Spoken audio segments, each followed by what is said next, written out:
So today I'm delighted to be joined by author, content creator, public speaker, brand consultant and all-round girls girl. It's Stephanie Yeboah. Hey, Steph. Hi, thank you for having me. Oh my gosh, absolute pleasure. I have to say, I am so interested in your story. I feel like there'll be so many people that don't know it that are going to be really inspired. So I just want to say thank you for existing, first of all, because we need more people like you in the world. Oh, thank you so much. No, I'm really honoured to be on the show, and I just can't wait to get into the conversation. Thank you. So first things first, your first clothing memory. So this could be something that you wore initially and you're like, yep, this is me. Or maybe something you saw someone else wear when you were younger. Yeah, so my first clothing memory, I think I was 4 years old. As soon as you said that, the outfit in its whole glory just popped into my head. It was a red jumpsuit, and I was wearing like a graphic tee under it, and my hair was exactly like this. It was all out, and I just remember seeing the photo of me just wearing this bright red jumpsuit with these like red pointy slippers. Come on. That was my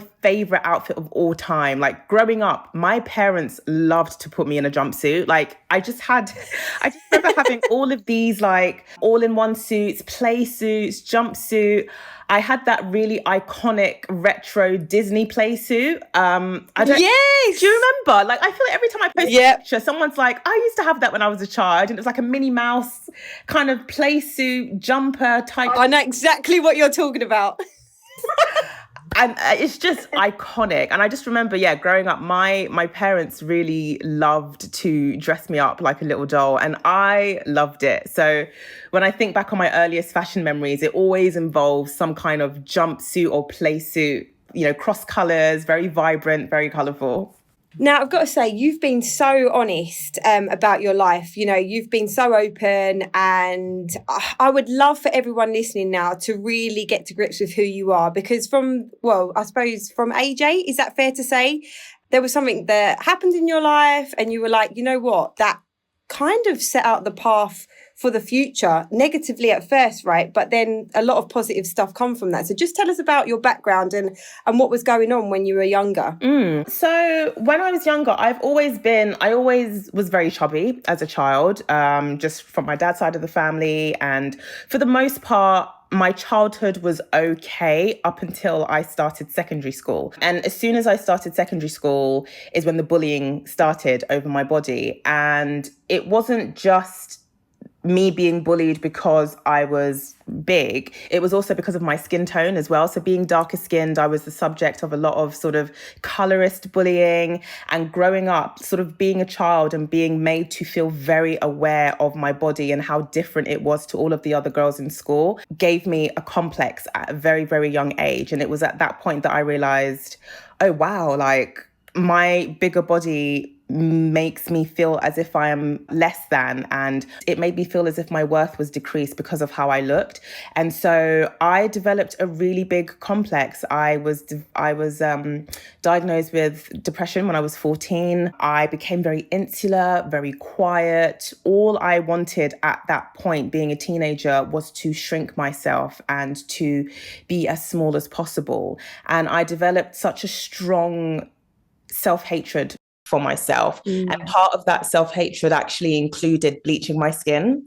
So at a very young age, back in the day, we had like these black hair and beauty shops in my area, and they were able to sell bleaching creams under the counter. You could just buy them. They would ship them in from other countries. A lot of these creams had a lot of things like hydroquinone and mercury and really, really dangerous chemicals in them. And as like a 13, 14-year-old, I could just rock up to the stores and buy them in bulk. That's nuts. It's mad. And I started bleaching my skin. And after about a year, I did notice that while I was becoming lighter, the lightness developed a bit of a weird grey, unhealthy tinge. Like I looked like a Night Walker out of Game of Thrones. It was just ridiculous. I looked grey and terrible. And I developed all of these sores on my arms where the mercury was, essentially poisoning me. And then that's when I decided to stop bleaching my skin, because I realized that I have to learn how to love my body in the state that it's in. So while I was making peace with my skin color, there was still the issue of the weight. And so, yeah, growing up, I still had this association with weight equals desirability. And so because of that, for most of my teenhood, I did not really go out. I was not sociable. I just didn't think that I was worth being friends with. I didn't think that people wanted to get to know me. Honestly, it's really horrible in terms of how society's beauty standards labeled us as kids. And growing up in the noughties, it was just the worst, because I would open up magazines, and I was a really big fan of like Vogue and Elle and Marie Claire. And so I would use my pocket money to go and buy the magazines, because I loved fashion even at that young age. And I would just be met with slim models, everybody was just so thin. And for me, instead of questioning, why is it that the westernized standard of beauty focuses so much on slimness, to me, it just felt like, well, existing in my body must be wrong, because why isn't the media focusing on different body types and different abilities and different races? And unfortunately, as I ventured into university, those feelings of self-hatred and self-doubt got even worse. I developed eating disorders, although at the time they weren't classed as eating disorders, because I was fat at the time. Like I was plus size. So when I quickly started losing weight, people were just like, oh, that's great. Like, keep doing what you're doing. Like, they didn't know that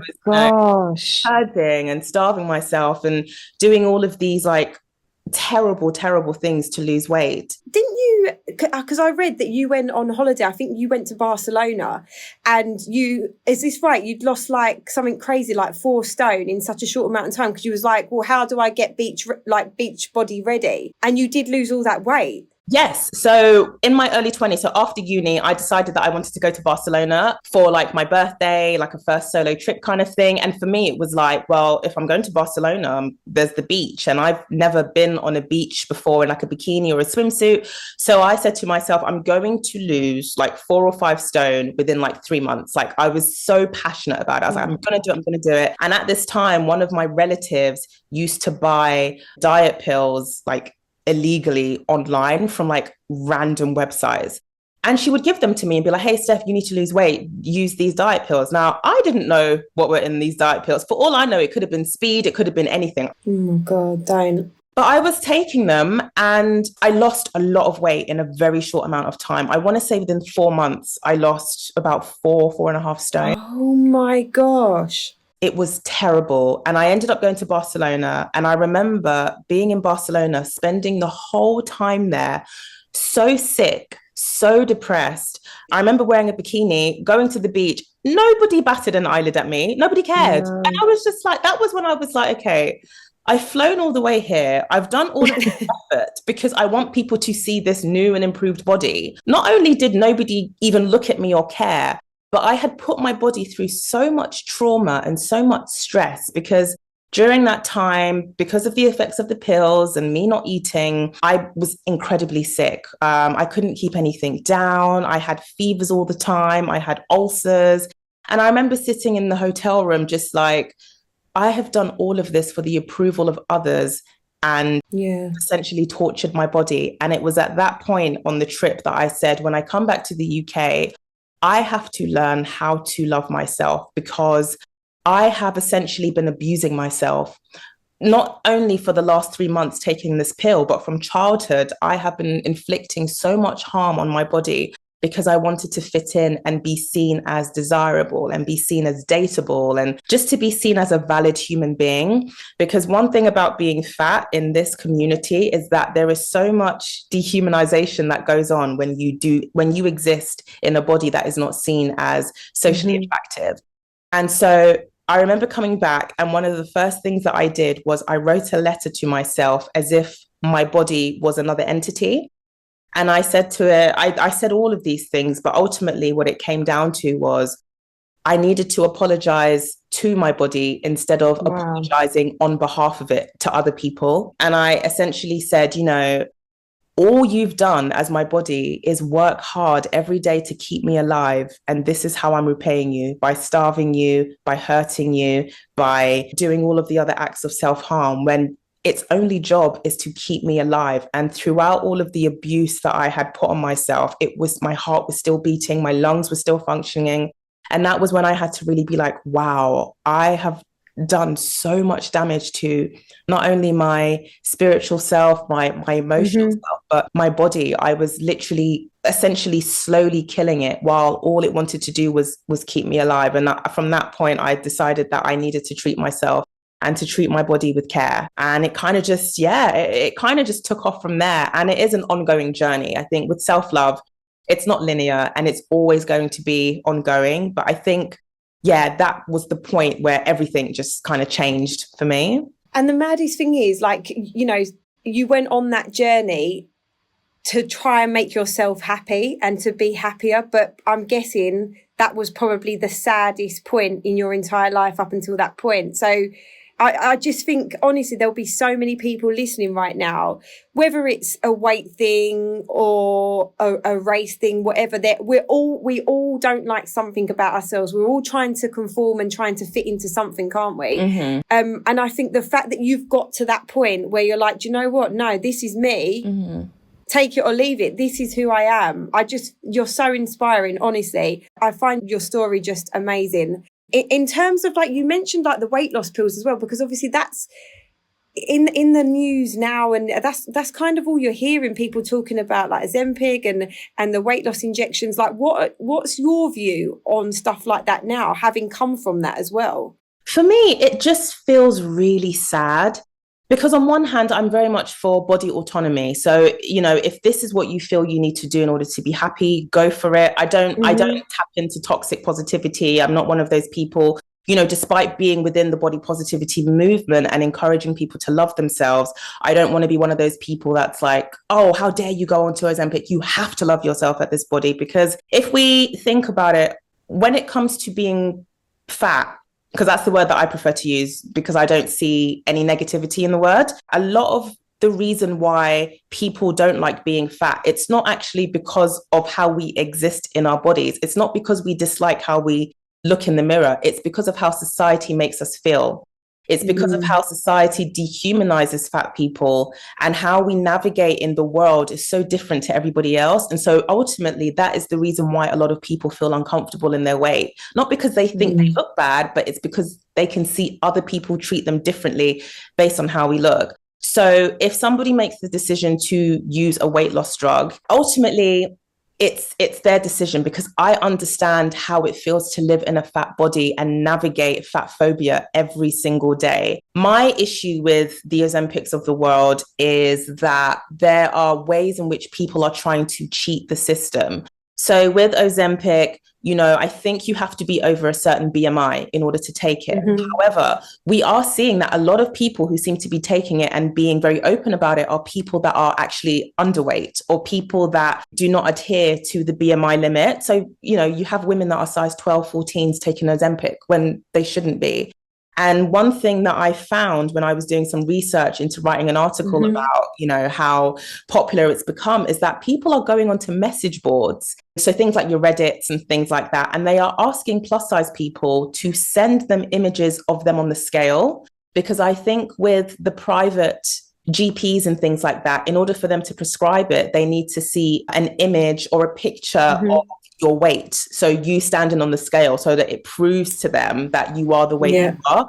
And what people are doing is they're going onto places like Reddit and they're asking, hey, if there's anybody on here that's like a size 22 or a size 24, can you send me a picture of your feet on a scale showing, you know, that you're 18 stone, so that I can take this and send it to the online GP, and then I can get Ozempic. And people are doing it. Oh God, it's so dangerous. And it's so dangerous because I think there are studies that have shown that if you are under a certain weight and you take these weight loss drugs, it can affect you a lot more in terms of the terrible and the dangerous side effects than it will affect somebody that does qualify to be on it. And so I feel like that's one of my issues, is that it does abuse the system. There are people that are abusing it. And then I think from a social point of view, I mean, being in the body positive community, one of the unfortunate things that has happened now is that there is a standard of beauty within the body positive community. So that community was created predominantly by Black plus size women. And it was a community that was meant to be a safe space for larger plus size women. So I'm talking size 22, size 24 and above, and disabled women. Now, since lockdown, we've seen a huge change in what the body positivity community looks like. So we're seeing a lot more mid-sized women. We're seeing people being given opportunities that fit more to the westernized standard of beauty. So hourglass shape, big bums, flat stomachs, high cheekbones, you know, essentially like a good fat. And so what we're seeing now is because the women who kind of fit the curvy standards of beauties are being heralded in this community that was meant for women who have less privilege. The women in the communities who are bigger are now on weight loss drugs so that they can look mid-sized, so that they can also reap the benefits of being in the community, whether as an activist, as a model, as an influencer. And so I think ultimately that's what makes me feel really sad, is that even in our communities that is supposed to celebrate and really talk about learning how to love our bigger bodies, there is a standard of beauty in order to be fat or considered attractive fat. And so people are utilizing the drug in order to become smaller so that they can get the campaigns with the brands for plus size clothing and all of that kind of stuff. So that's, for me, I feel like it's not something that I like particularly, to be honest. At the point where you were like, do you know what? Like you said, you wrote yourself a letter and you said, this is me now. This is me going forward. I'm going to be happy, with who I am and what I stand for. How did that change, like, what you wore? Because, like, what did you go from to then to? Were you, like, more extravagant? Did you experiment? Like, did it literally change everything? Oh, babes, it was... Did you get that butt out? That is what I want to know. Yes, it was like night and day. So before, I was in black leggings. Everything was black, flattering, cardigans. When it was like summertime was my enemy. I would be wearing cardigans all the time. I have lipedema on my arms, which is just, it's basically excess fat around my arms. I have stretch marks. And so I hated showing my arms and I would be covered head to toe. However, when I made the decision to be like, hey, this is my body and I'm going to love myself and I'm going to pour into myself and I'm going to, as somebody that has loved fashion my whole life, I'm going to start dressing in a way that makes me feel confident. Because one thing I realized is that when you're fat, you're always going to be fat regardless of what you try and wear to cover yourself up. So if I'm wearing all black and I walk outside, I'm not going to look smaller. I feel like that is a myth, like dressing to look smaller when you're plus size. I'm not going to look smaller. The first thing you're going to see is a plus size woman wearing all black. So then I was like, well, if I'm going to step out and people are just going to see a fat woman walking down the street, that fat woman is going to be dressed in the most extravagant fabrics. Oh my God, I love you. Like, if you guys are going to look at me, you guys are going to look at me. Come and have a look. Listen, I was wearing mini skirts. Crop tops was my favorite. And one thing that I love is a good silhouette. So me being plus size and wanting to love every aspect of my skin and my body and my curves, I intentionally went for pieces that exaggerated my body. So big shoulder pads. I would wear things that would have an exaggerated waist. Like, I love a good silhouette. So I would wear things that would make me look bigger and would introduce a lot of shaping and silhouettes to my body and contouring. So yeah, I was very much into the dopamine trend. I was wearing all the colors. Love that. Heels. Everybody was going to see my legs by force. I did not care. I was like, if you guys are going to see me, I'm going to be comfortable in what I'm wearing, you know? So yeah, it was just such a joy to be able to dress in a way that really expressed how I felt about fashion, how I felt about myself. And yeah, it's been wonderful. It's almost like listening to you talk, it's almost like you're saying we should all dress how society doesn't want us to. Yes. Like how they say that we're supposed to look. It's like going against that. Go against that grain and just dress in whatever the heck you like. Do you know what? It's so true what you just said about, like, if you're coming out whatever size you are and you're not feeling good about yourself, people are going to look at you anyway. So you might as well come out and go, Yeah, look at this. You might as well. And I just think I'm not the biggest fan of fashion rules. Like, I remember back in the day when there was this whole thing like green and blue, was it blue and green could never be seen? And for the longest time, I went by that rule. But now I don't give a damn because who am I trying to impress? At the end of the day, who am I actually trying to impress? Nobody's going to beat me up if I go out there and I wear blue and green. Do you know what I mean? So it's one of those things where it's like I ignore all of the fashion rules because as long as I'm happy in what I'm wearing, that confidence is going to be portrayed regardless if somebody likes what I'm wearing or not. Even if you don't like my outfit, you're going to respect the fact that I was confident enough to wear it. And that's good enough for me. That's enough. Oh my God, I love you. I love you. What item in your wardrobe currently gets the most wear? Now you said you love your silhouettes. Is there like a piece that you go to where you're like, yeah, that is getting absolutely rinsed and I'm here for it? Yeah, so I've got this multicolored shirt dress from Kai Collective. And it's like Joseph and its Technicolour raincoat. It has got so many different colours. It's a huge organza over-the-top shirt dress that is see-through, but it's predominantly purple and yellow stripes. Every single time I wear it, combined with the afro, people just go crazy. People go crazy. And I'm just like, yeah, this is the attention that I deserve. Like, it's so colourful and it's so bright and it just looks really good because it's translucent as well. You can kind of see like, my body underneath and I quite like it. Girl. I'm like, yeah, you guys see these curves, see these rolls. You better get into the cellulite. Do you know what I mean? Come on. And I love it. Oh my gosh. I can't imagine an outfit where you're like slobbing around. Have you got any slobbing around wear or are you always like full on? Oh, I've got a lot of slobbing around wear, to be fair. It's a lot of like big black t-shirts. So I love a good motif t-shirt or a slogan t-shirt. So I get a lot of t-shirts that are either have like my favorite artist or band on there. I've got like t-shirts where I've gone, because I love a good theme park. And every time I go to a theme park, I have to get the t-shirt so that people know that I've been to this theme park. The new Super Nintendo World opened in Orlando, Universal Studios.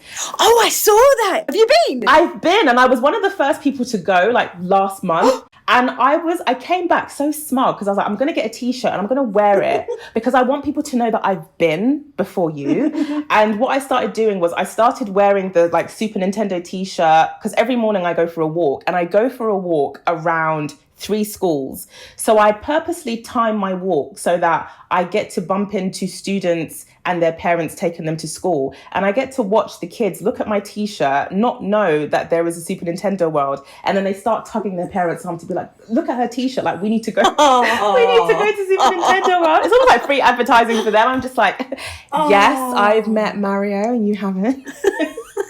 But I'm a bit of a big kid. So I love t-shirts that have like video game characters or like cartoon characters. It's just a way to kind of like tap into my big kidness. So yeah, I do love it. An oversized t-shirt is the way in which I tend to kind of like slob around. Let's talk comfort blanket. Is there an item of clothing or an accessory or just something that you own that, you know, makes you feel comforted?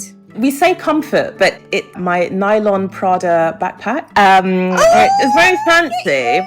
But I bought that 3 years ago when I finished writing my first book. And I had wanted it for such a long time. And it's one of those things that is so important to me because I do not, as much as I love handbags, I don't like carrying things when I'm out. Even having like crossbody bags across my shoulders, it always just feels like my shoulders and my hands are working. So I love a good backpack. And that Prada backpack has been so useful and I have gotten so much wear out of it. I wear it every single day. For as much as it costs, I was like, no, this stuff is getting worn every single day. I'm getting your money going worth. to get my money's worth from this bloody backpack. And it's become a bit of a comfort blanket for me. I take it traveling, events that I go to day or night, like, because it's black, so it fits in anywhere. And it's just one of my favorite items. I love it so much. What about malfunctions? Have you ever had a wardrobe malfunction whilst experimenting? I have. And this was my own fault. This was me getting too excited because I got invited to the British Fashion Awards in 2023. And first of all, I am somebody that has big feet. I say big feet. I'm a size 8, but I'm also wide foot and I have flat feet. So that means that I can't really wear heels or I can't wear them for long amounts of time because of the flat-footedness. So I get invited to the British Fashion Awards and I'm like gassing myself up. I'm just like, oh my gosh, me? And I was like, I am going to wear the highest heels I can find, because the taxi's just going to drop me outside of the venue. I'll go in, have my moment, enjoy the show, get an Uber back. I was not aware that with this show, the traffic was insane. I decided to wear like a really cute sort of oversized, it was the organza shirt that I was just talking about. So I wore that. Yeah. And then I bought this pair of black PVC ankle boots that were 8 inches. Oh my gosh, that's a straight no. I said, you know what? They're uncomfortable, but again, I'm just going to be dropped outside of the venue, walk in, walk out, fine. The taxi on the way there, because of the traffic, decided to kick me out of the cab half a mile away from the venue, meaning that I had to walk all the way there. I hobbled there, and I was in so much pain. Went to the event. It was great. I took my shoes off because we were in a box. So I was like, nobody can see me. So I took my shoes off for the duration of the show. And then it came to going home. So me and my friend, we kind of like hobbled out of the venue, and it was pissing down with rain. Again, I was wearing an almost see-through shirt. You've had a mare. The heavens had just opened, and because everybody was coming out at the same time and there were loads of celebrities and stuff waiting and their cars were everywhere, we couldn't get an Uber. So we had to walk from, where was it? We had to walk from Earl's Court. Where did we go? It must have been like Ladbroke Grove. It was like a good 3 miles that I had to walk in those shoes, hobble along. And then the last stretch of land, I just took the shoes off. I didn't have any socks on. So I was walking in the rain in this see-through top, and my feet were bleeding. And people were just like, who is this crazy person? Because that was the closest we could like order an Uber from. And I was just like, I actually threw the shoes away the next day. I was like, I'm not doing that again. This is the worst moment of my life. Now I can look back and laugh on it. But at the time I was like, what the hell have I put myself into? And I was like, I'm never doing that again. 8 inches? No. Have you ever invested in the foldable ones? You know, the foldable shoes that you can get? The flats? Yes, I did have a pair, but then I lost them. I lost them when I went traveling. But I do need to buy another pair, because I was like, man, this was such a huge mistake. Let's talk about fashion trends that you've changed your mind about. Is there any trends along the way where you're like, actually, I weren't all for that, but now, you know, you've embraced it? Is there any like no-goes for you? Do you know what? I could never really wrap my head around. Now that I think about it, I can't believe I used to wear skinny jeans. I actually can't. I hate them so much. So much. Hang on a sec though. Have you kept, because I'm the same. I used to wear skinny jeans all the time. And then I discovered baggy jeans. I'm like, what was I even thinking? However, are you like me and has kept that one pair of skinny jeans just in case? I don't wear them, but they're locked somewhere just in case they make a massive comeback or I'd start wearing skinny jeans. Or have you just said no, period? I've got one pair of mango skinny jeans that I've kept because I'm like, just in case something happens and I might want to wear them with a pair of like boots or something. So it's locked away. But I think about how uncomfortable I used to be wearing them. And then when I discovered boyfriend jeans and dad jeans. Oh my gosh, please. And I used to stay away from them when I was younger because I thought, oh, they're going to make me look bigger than I am. But back when I used to think and adhere to all of the fashion rules. But now I love a good baggy jean, the 90s style jeans.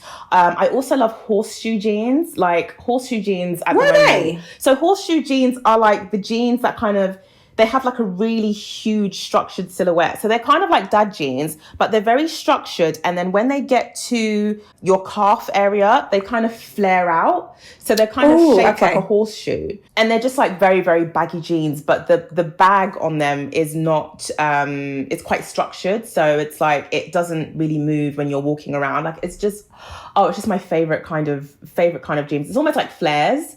Oh, have some of these, girl. Look at these bad boys. Yes, I love. Honestly, I love it. I love. And also like peplums as well. I see that peplums are coming back. So like the peplum dresses. Love them. And yeah, like, so when I was younger, I was just like, why are people wearing that? It looks so corporate, and like, why are people, like, I just didn't understand it. I thought it was like really lame. But now that they're coming back, I'm like, no, actually, it's given exaggerated hip, like, and I like that. Yeah. Any opportunity to exaggerate certain parts of my body, I'm all for it. So now I do love a peplum, and I actually never thought I would ever say this, but I love smock dresses now. I used to hate them. Yeah, I'm with you, you know. Because back then with plus size fashion, all they used to give us was smock dresses. Like, we never used to have any variation in our style. It was always like, here, have a smock dress because it will cover you up and it will flatter you. And I was just not about that. But now I just find them so comfortable. They're so comfortable. And I think those are like the three things that I've kind of like changed my mind on.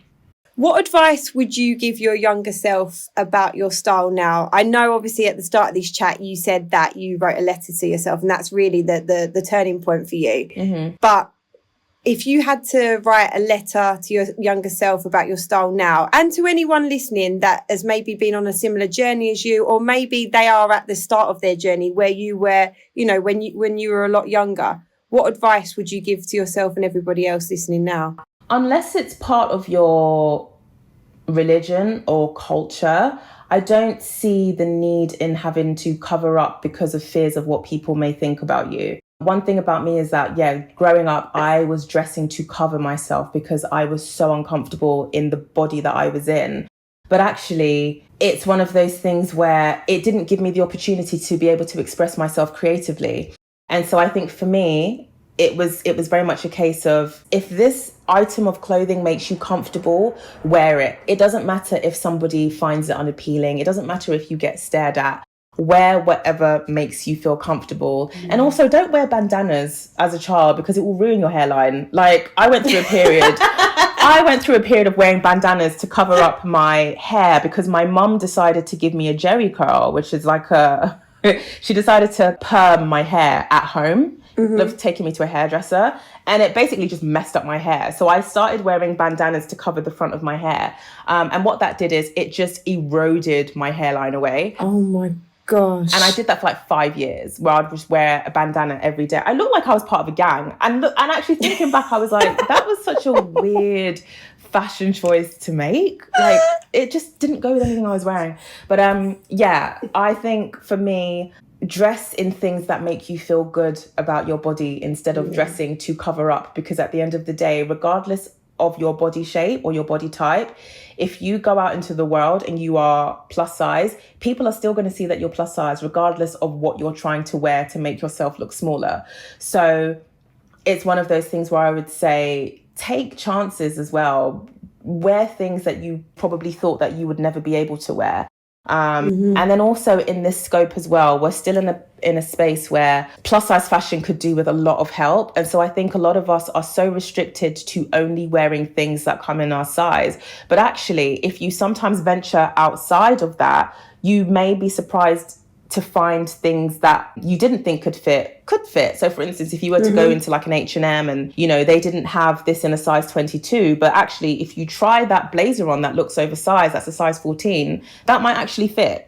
So I'm very big in, especially plus size women, going into stores, as traumatic as it is to go into a store these days, to just try things on and just see how they would fit, because you just never know what you'll be able to find. So do you have an outfit, we call it a birthday suit, so an outfit you put on and you're like, yes, I feel $1 million? Yes, I do. I have this white dress, which it kind of has like a bustier kind of corset princess cut at the top, and then it flows into a ball gown skirt. And it's from the brand LA Space, which is owned by my friend Lorna Lux. And she's created this outfit. I feel like a princess every time I put this on, because it is something that I never thought I would be able to have access to being bigger. And Lorna, bless her, has created and extended her clothing line to include plus sizes as well. I love Lorna. She's great. I love her so much. She's wonderful. And so when she sent me the dress, I was like, I feel like princess for the first time in my life. Like, it's a proper like princess cut, like, and I was just like, every time I wear it I feel so beautiful in it. And so I would go for that dress. She does some beautiful dresses. I always ask people what they'd hand down to someone else. I don't want to speak for you, but I feel like that's an item of clothing that you would probably hand down to someone. Or is there something like more unique or special to you that's maybe been given to you that you would hand down to someone else?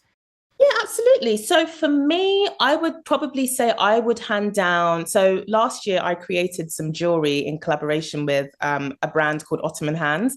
And it was my first time designing jewelry, and all of the jewelry is size inclusive, and they are all reflective of my heritage of being Ghanaian. So they all have like symbols on them.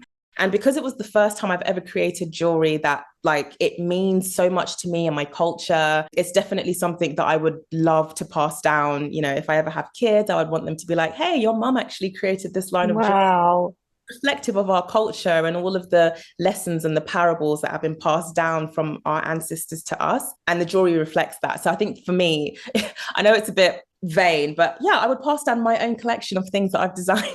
Girl, this is not vain. We said at the start of this call, you big yourself up. We all should. So that is not vain. Hand down your own stuff. Absolutely. Legend. Stephanie, you are a queen. I'm not even joking. Like, I just think you're incredible. I don't want to keep blowing smoke up your backside, but you're so inspirational. And honestly, thank you so much for chatting to us today. I cannot wait to hear everyone's feedback listening to this, because I feel like you're going to be very popular on this podcast. So thank you so much. But before you go, we do need to do a quick style sprint with you. So it's like a 60-second quick fire round. Is that okay? Yeah, no problem. Let's go. Quick fire round. Silk or velvet? Silk. Jeans or jumpsuit? Jumpsuit. Silver or gold? Gold. Always gold. Platform boots or trainers? Ooh, trainers.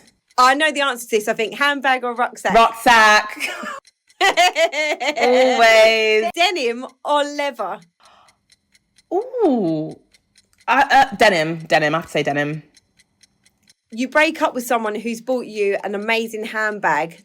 Do you keep it or do you chuck it away? I keep it and then I sell it and take the money. Gotta get my money's worth, okay? Come on! Mini dress or maxi dress? Mini dress.